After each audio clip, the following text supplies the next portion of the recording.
আপুর পিরিয়ড হয়েছিল ডিসেম্বরে। হ্যাঁ ডিসেম্বরের 11 তারিখে। ডিসেম্বর 11 তারিখে আমার কাছে আসছিলেন কবে? ডিসেম্বরের 15 তারিখে। ডিসেম্বর 15 তারিখে। যাই হোক আলহামদুলিল্লাহ বাবু কনসেপ্ট করছে, ভাইয়া চলে গেছে। হ্যাঁ চলে গেছে জানুয়ারি 6 তারিখে। জানুয়ারি 6 তারিখে।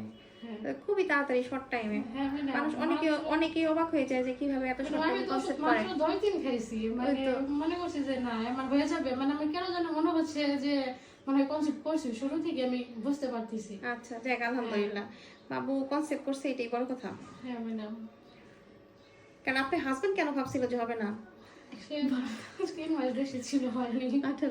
3 মাস আগে হয় না এই জন্য। হ্যাঁ, 3 মাস। কিন্তু হওয়ার হইলে আপু মানে হয়। আর আমি যেটা বলি আমার মনে হয় কি পেশেন্ট রিল্যাক্স থাকে না, বুঝছেন, মানে টেনশন বেশি করে।